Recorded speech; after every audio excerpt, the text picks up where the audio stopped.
Fibonacci Retracement indicator for Tradingview. Now this will apply to other charting platforms as well. I just happen to be using Tradingview today, so if you don't use Tradingview, no problem.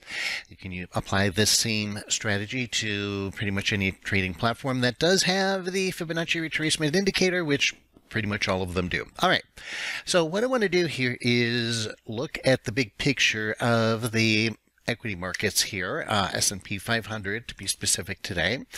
And of course, this is on everybody's mind. What the heck is going to happen? When are we going to put in a low? When is the market going to stop going down? When will this bear market finish? So if we look at a daily chart, it looks a bit confusing, right? So the daily chart, we've come down, let's see here. So we're going to actually, well, again, if we just look at what we have here now, we broke this high here. We broke this low here. So what we have at this juncture, if you're just looking at this, is an expanding triangle on a course. Oh, yeah, got to do my trend line here. Okay, that's cool. So now we'll get it. All right, so higher high. And nope, it's going to make me do it again. Okay, come back here, lower lows. So what we have here through this period of time is expanding volatility. So, but non-directional. So sometimes people will do scans for volatility because they think, oh gosh, I want to catch a market that's really moving, and therefore they scan for volatility. And what they don't understand, I mean, that's not necessarily a bad thing, but you need a full understanding that volatility is not necessarily directional. And that's the case here. So we don't have, directional would be higher high. Well, actually, in this case, it would be lower low, lower high, lower low, lower high. But actually, we get a higher high. And then we get our lower low. So that shows the volatility just means range, doesn't mean necessarily direction. Okay, so then we come back off of that lower low, and now we're kind of in the middle of this range here again. And, we've had these little higher highs and higher lows, little trend coming up, but now we've come back down, and again, we've broken this low here, back down here. All right, so kind of confusing, kind of messy, kind of chaotic.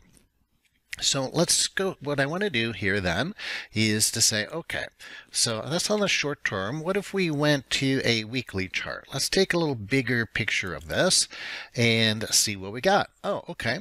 On the weekly chart, we've got a more clear structure here. So here, sure enough, and let me expand this for you a little bit. So we do have a lower low. So there's our lower low and our lower high. Lower lows, lower high, lower low, and lower high. All right, so we've got a nice downtrend going here. Now the next question, of course, is where will we end up here as we come into early 2023? Will we make another lower low? I mean, that's quite a few. We got 1, 2, 3, 4, 5 waves down, 6. So it's been going down quite a bit. That's one perspective. Now let's look at the bird's eye view. There's an old saying in technical analysis or even market analysis, when in doubt, zoom out. So let's zoom out. And what that means is just look at a longer time frame. All right, so we'll go to the monthly chart. Now, what we see here is I want to really zoom out. And what I'm going to do, I'm going to look back here. We had, of course, the 2008 financial crisis. Okay, we took out that low here. We came all the way down there. So let's look all the way across here. That's the low that I'm using just to show you. And you can see the masses of volume that came in. Okay, and here's where we are today. So for a very different perspective, let's go over here and let's click on our Fibonacci retracement. So if we click on that low and we click on that high, I'm going to just pull this over to the right a bit so you can, well, actually, no, I'm going to stop right there. Okay, so as you can see, for those of you who know Fibonacci retracements, we have not even retraced to the 38% retracement level since the 2008 financial crisis. That is a shallow retrace. That's a very, very shallow retrace. In fact, it's so shallow that a lot of people don't even put the 23.6% retracement on Fibonacci. They'll just use this one as their first one. So from this long-term perspective, if you're an investor, we're still in an uptrend. And yes, we have a retrace in the uptrend, but it's still very shallow. And that's why there's a lot of people who feel that we could go down a lot further. And from this perspective, again, when in doubt to zoom out, now we've got a totally different perspective. And this would be more an investing perspective. So let me approach this from 3 perspectives of trade execution, right? So for investing, shallow retrace. For swing trading, okay, I don't swing trade off of monthly charts. I swing trade off daily charts personally.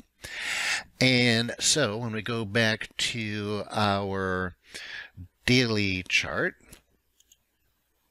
okay, now you can see the Fibonacci levels are still there.